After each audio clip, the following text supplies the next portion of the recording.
If you are new to Dungeons and Dragons, or you just want to hear a quick, easy rundown of the race options, this video's for you.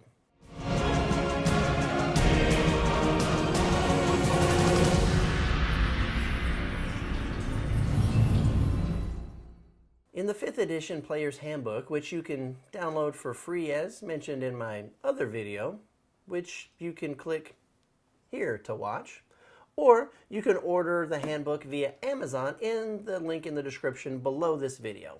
But in there, you will find 9 races to choose from.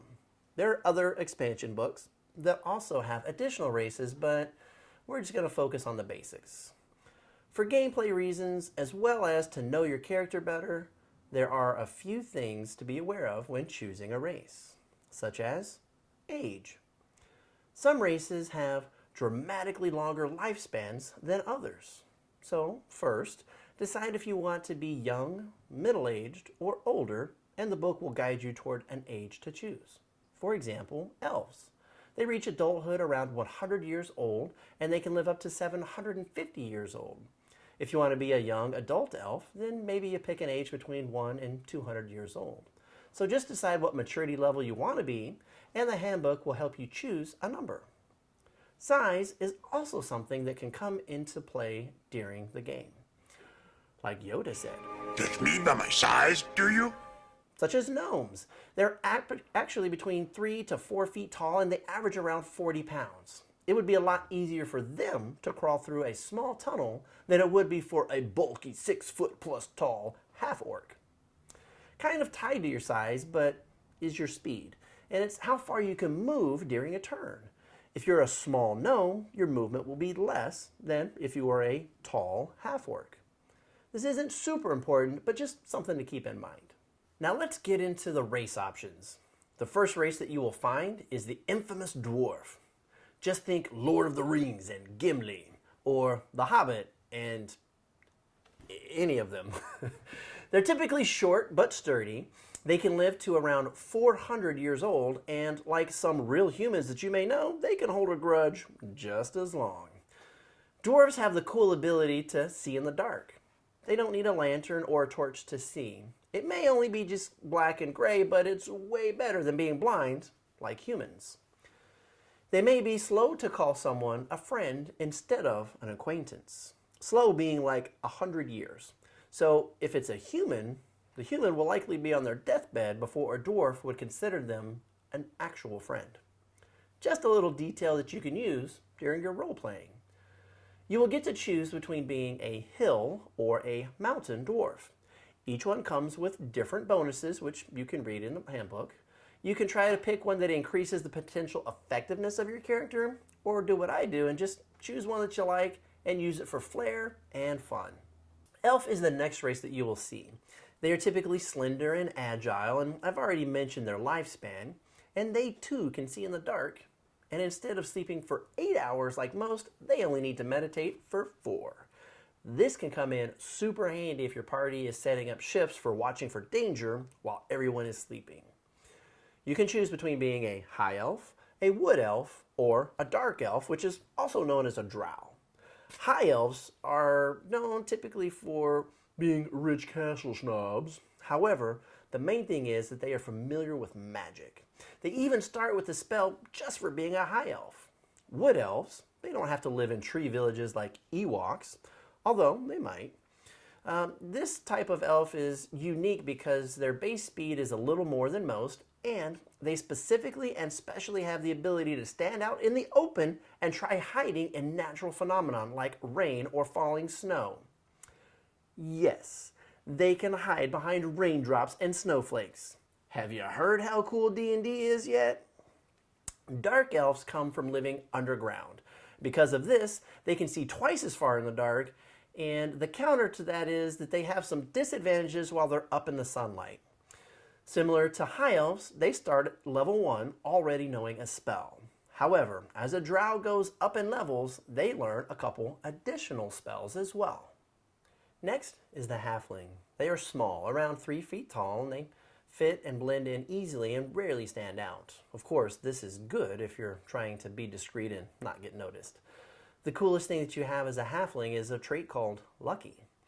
Most any time that you need to roll a d20, which is a lot of the time, if you roll a 1, which is the worst that you can do, then with this trait you get the amazing ability to say no thank you and re-roll it. Halflings get to choose between being a lightfoot or a stout. As a lightfoot, you can actually try hiding behind other people. If you're in combat, you can hide behind an ally hoping that they get hit instead of you. Stout halflings are a lot stronger against poison.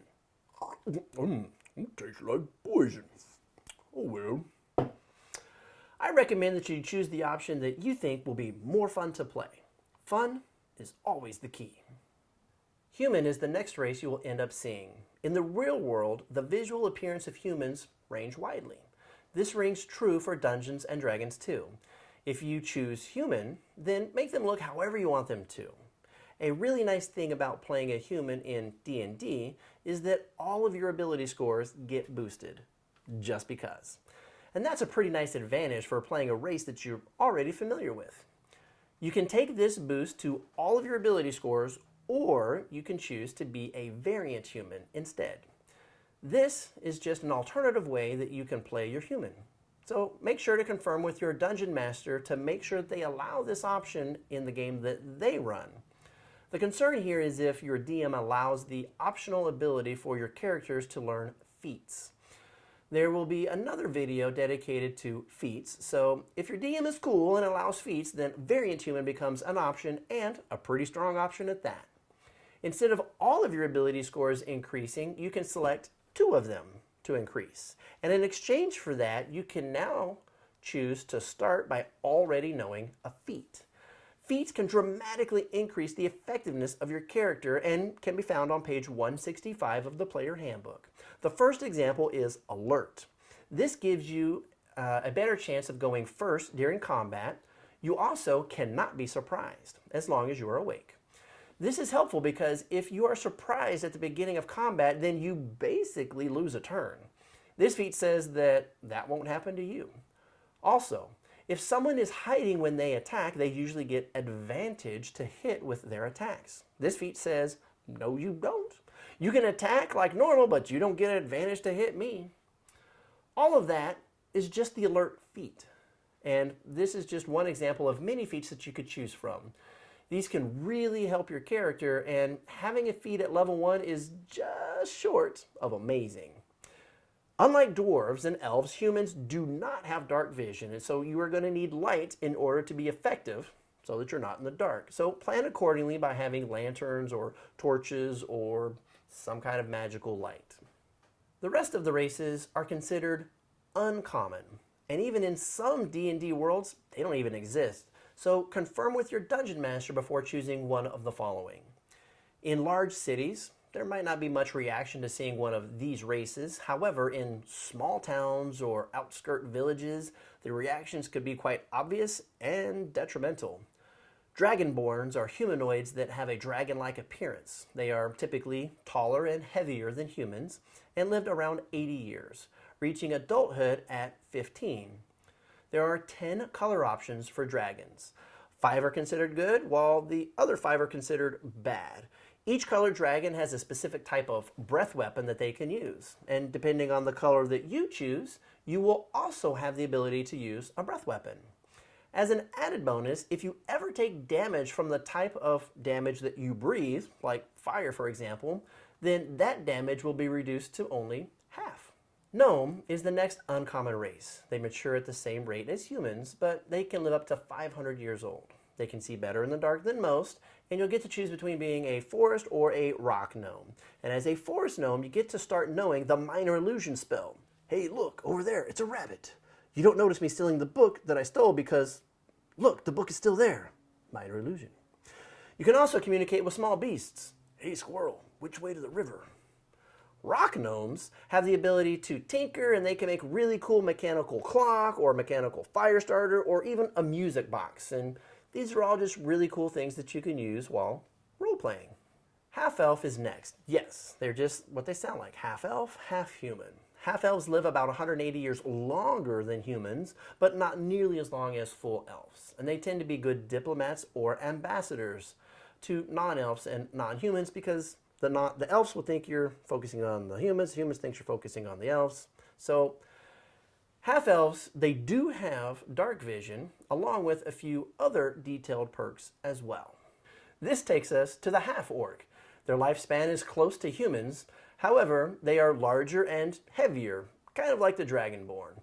Half-orcs are also proficient at intimidating others. How do you open the secret door? Or buy me a beer? The fun is just seeing how you're going to use your skills.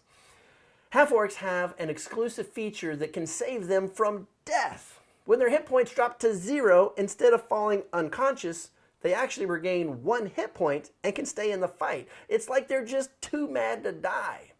You killed me? No, you didn't. But be cautious, because this can only be done once a day. The last race that we're talking about is the popular Tiefling. They have large horns and a thick, long tail. Their skin can also be one of many different colors that you like. Tieflings have dark vision, and any fire damage that they take can be reduced by half. They start knowing a spell, and they also learn more spells as they level up, making the Tieflings a pretty cool option.